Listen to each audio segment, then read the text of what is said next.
सावधान हो जाइए भैया। पंछियों का यह विचलित स्वर संकेत है कि अवश्य कोई अनिष्ट निकट है हमारे।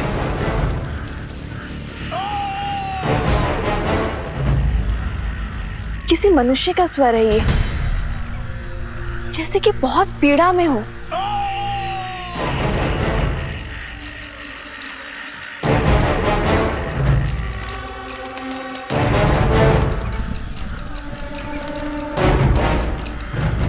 लक्ष्मण,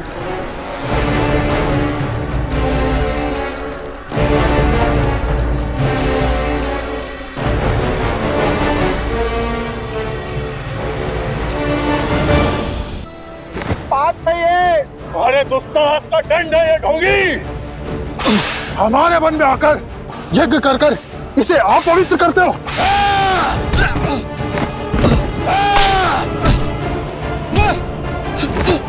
अब इस यज्ञ की अग्नि में जीवित जलोगे तुम।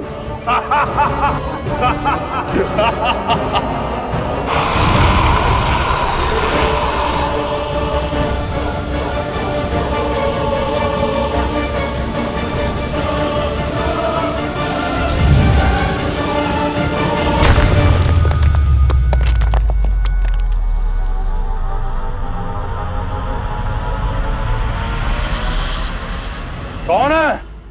सामने आ।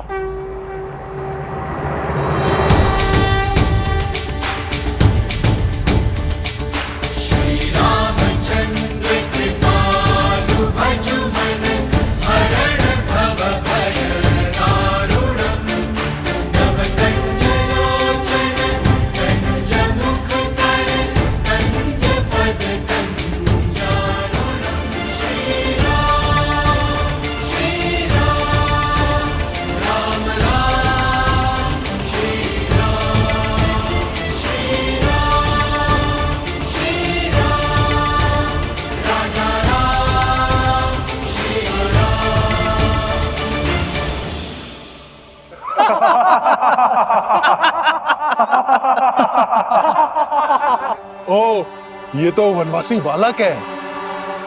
लिखो। साथ में एक कोमल बालक और तरुणी भी है।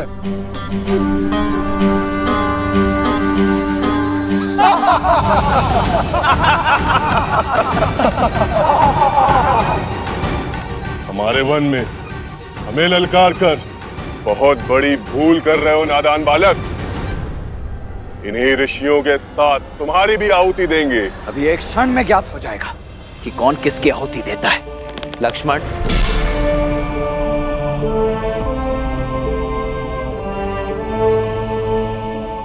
ये प्रहार केवल सावधान करने के लिए है। हिंसा या रक्तपात से कोई लाभ नहीं। मेरा सुझाव है इन संतों को मुक्त कर दो और जाओ यहां से। गंध। सुझाव में चेतावनी की गंध।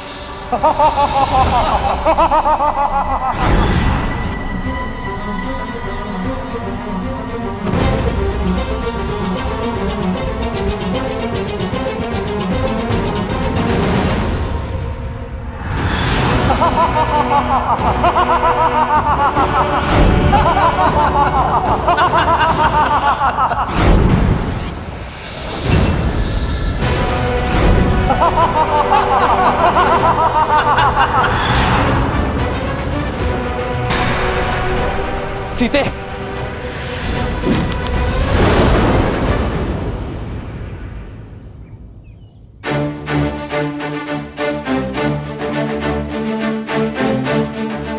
लक्ष्मण, भैया, भाभी,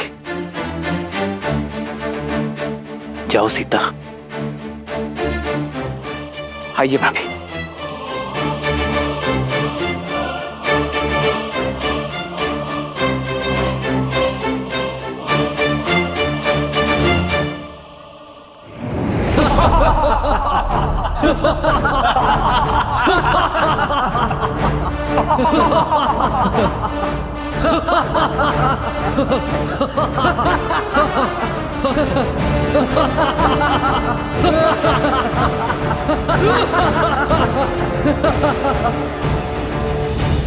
संदेश उचित था मेरा, कदाचित भाषा समझनी है। भाषा बदलनी होगी।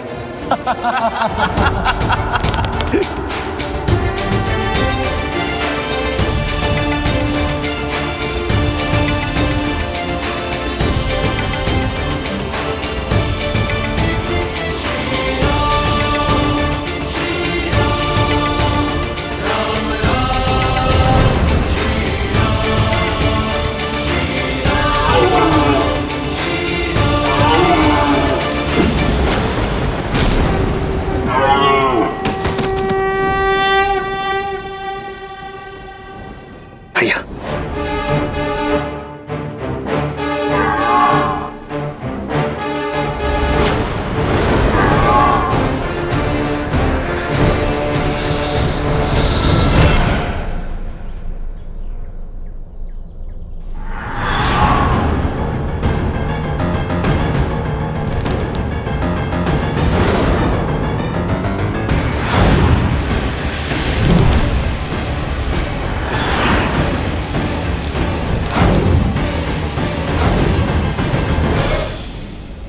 भैया, ये राक्षस तो माया युद्ध में प्रशिक्षित है।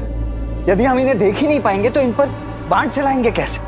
इन्हें देखकर बाण चलाना ही हमारी भूल है लक्ष्मण। केवल नेत्रों से नहीं, सभी इंद्रियों की सहायता लेनी होगी हमें। समझ गया भैया, शब्द भेदी बाण।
हमें इन मायावी राक्षसों के आतंक से मुक्त करने के लिए बहुत बहुत धन्यवाद। क्या हम हमारे तारणहार का परिचय जान सकते हैं? ऋषिवर, मैं अयोध्यापति दशरथ नंदन राम। राम, वही राम जिन्होंने ताड़का और अहिल्या का उद्धार किया, शिव धनुष भंग किया? जी हाँ ऋषिवर, वही दशरथ नंदन श्री राम। आज सारे तपों का फल मिल गया। यदि कोई आपत्ति ना हो, इस चित्रकूट वन में रुककर हम ऋषियों का भी उद्धार करें। हमें इन दुष्ट राक्षसों के प्रकोप से बचाए प्रभु। संतों की सेवा मेरी नियति है, आपत्ति नहीं। हम यही रुकेंगे ऋषिवर। क्या करना है जानते हो ना लक्ष्मण? जी भैया, भली भांति जानता हूं। वही जो हमने ताड़का और सुबाहु के साथ किया था। क्योंकि राक्षसों को भी विधाता ने उन्हीं पंच तत्वों से बनाया है जिनसे हम बने हैं। इसीलिए प्रत्येक जीव का अंतिम संस्कार रीति पूर्वक होना ही चाहिए, है ना भैया? शोक बिकल सब रोवहीं रानी, रूप सीलु बलु तेजु बखानी।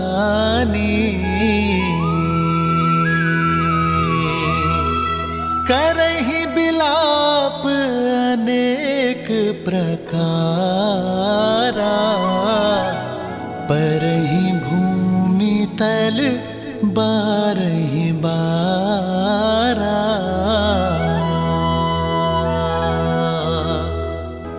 बिल पहि बिकल दासरु दासी, घर घर रुदनु बरहि पुरबासी। दासी।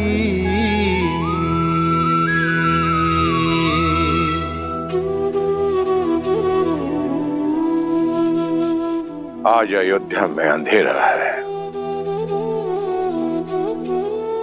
और रघुवंश का ये सूर्य और तेजस्वी हुआ है।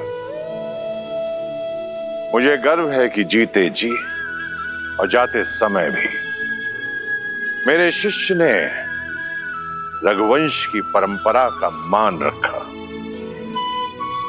आप आए थे तो नेमी थे, पर गए दशरथ बनकर। आपकी पहचान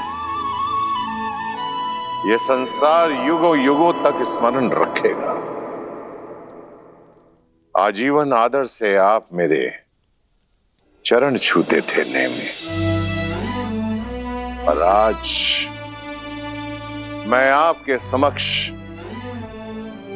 नतमस्तक होता हूं।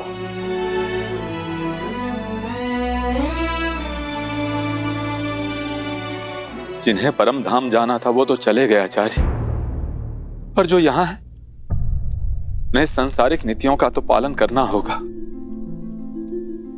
मेरा अभिप्राय महाराज की अंत्येष्टि से शास्त्रों के अनुसार पिता को अग्नि ज्येष्ठ पुत्र ही देता है। फिर तो इसी क्षण कुमार राम को वनवास से लौटा लाना चाहिए, जो कि असंभव प्रतीत होता है। किंतु क्या पता पिता की मृत्यु का समाचार सुनकर वो लौट आए। उन्हें उनका न्यायोचित स्थान देना ही महाराज को सच्ची श्रद्धांजलि है। वैसे भी नीति अनुसार सिंहासन अधिक दिन तक रिक्त नहीं रहना चाहिए। राज्य संचालन के लिए राजा का होना आवश्यक है। जो किसी की सांसों की डोर टूटने पर वचन की डोर तोड़ दे, वो रघुवंशी नहीं हो सकता। हम किसी भी प्रकार 14 वर्ष के वनवास से पूर्व राम, सीता और लक्ष्मण को वापस नहीं ला सकते। लौटने की व्यवस्था कुमार भरत की करनी होगी, क्योंकि महाराज के वचन के अनुसार अब भरत ही युवराज है। जी, किंतु भरत और शत्रुघ्न को आने में तो कई दिन लग जाएंगे। इतने दिनों तक मृतदेह को अंत्येष्टि के बिना रखना उचित होगा। अवश्य, क्योंकि यही परिस्थिति की मांग है। महाराज का शवलेप किया जाएगा।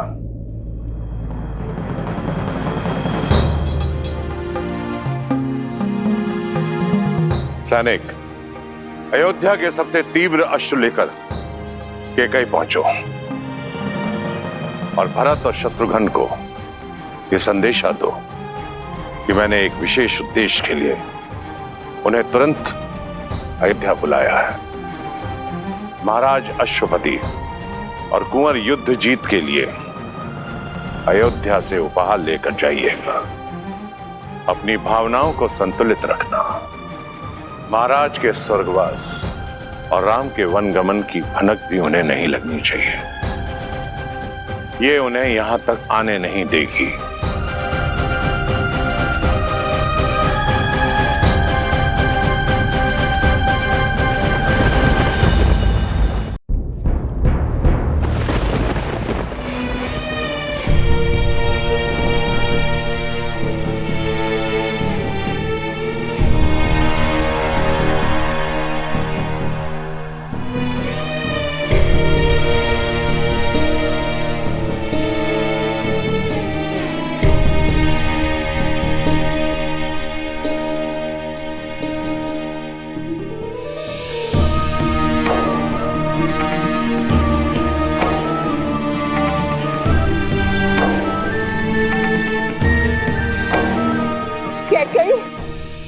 सुना तुमने? आचार्य वशिष्ठ ने भरत को अयोध्या वापस बुलाने का आदेश दे दिया है। इसका अर्थ समझती हो? मेरा भरत लौट रहा है। अयोध्या का होने वाला राजा लौट रहा है।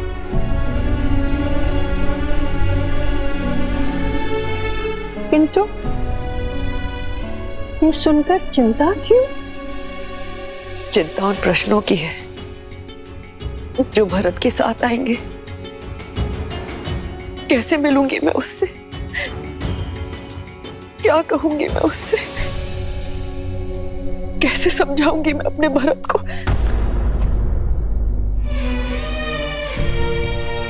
मंत्रा, भावनाओं के ज्वार में आग, मैंने कहीं कुछ अनुचित तो नहीं किया ना? अनुचित नहीं मेरी पुत्री कैकेयी, तुमने जो कुछ किया अपने भरत के लिए किया, उसके अधिकारों के लिए किया। किंतु अचानक ये क्या हो गया? क्या तुम अपने पुत्र को अयोध्या का नरेश बनते नहीं देखना चाहती? प्रश्नों की चिंता करोगी तो भरत का भविष्य खो दोगी कैकेयी। क्या तुम नहीं चाहती कि भरत अयोध्या के राज सिंहासन पर बैठे? उत्तर दो कैकेयी, चाहती हो कि नहीं? उत्तर दो। चाहती हूँ, मैं भी यही चाहती हूँ। हर माता की तरह मैं भी अपने पुत्र के लिए सर्वश्रेष्ठ चाहती हूँ। तो फिर ये विलाप कैसा, असमंजस कैसा? तुमने बिल्कुल ठीक किया मेरी पुत्री, बिल्कुल ठीक किया। सुना नहीं तुमने महाराज ने अपने अंतिम समय में क्या कहा था कि उनकी मृत्यु किसी श्रवण के पिता के श्राप से हुई है। तुम उसका कारण नहीं हो कैकेयी,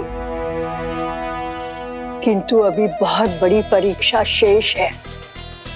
भरत के लौटने पर अपनी भावनाओं में मत बहना कैकेयी, संयम रखना। तुम्हारा मार्गदर्शन न केवल भरत का बल्कि पूरी अयोध्या का मार्ग प्रशस्त करेगा। किंतु महाराज का दाह संस्कार? पुत्र के बिना कैसा दाह संस्कार? महाराज के शरीर को तेल और औषधियों से लेपा जा रहा है। इसका अर्थ समझती हो कि भरत ही आकर उनका दाह संस्कार करेगा। समझ रही हो ना कैकेयी? कहीं ना कहीं पूरी अयोध्या ने यह स्वीकार लिया है कि उनका प्रारब्ध अब भरत के हाथ में है। नाव भरी नृप तनु राखा, दूत बोलाई बहुरी अस भाषा।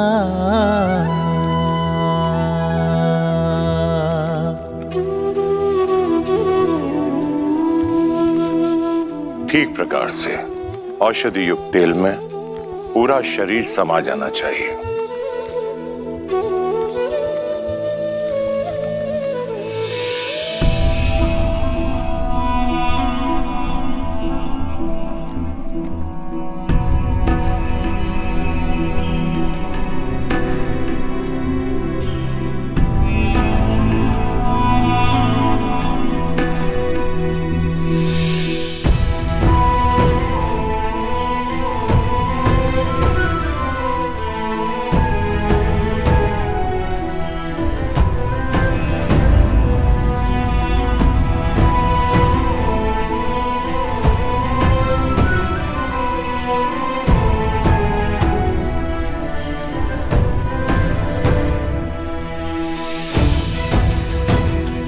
आपके दोनों वचन तो पूरे हो गए हैं ना? तो अब यहाँ पे क्या लेने आई हो? क्या अपनी लज्जा भी अपने पुत्र के साथ मायके भेज दी है? शांत हो जाओ सुमित्रा, शांत हो जाओ। क्षमा कीजिएगा दीदी, किंतु अयोध्या के प्रारंभ में ये पीड़ा नियति ने नहीं, कैकेयी दीदी की कूटनीति ने लिख दी है।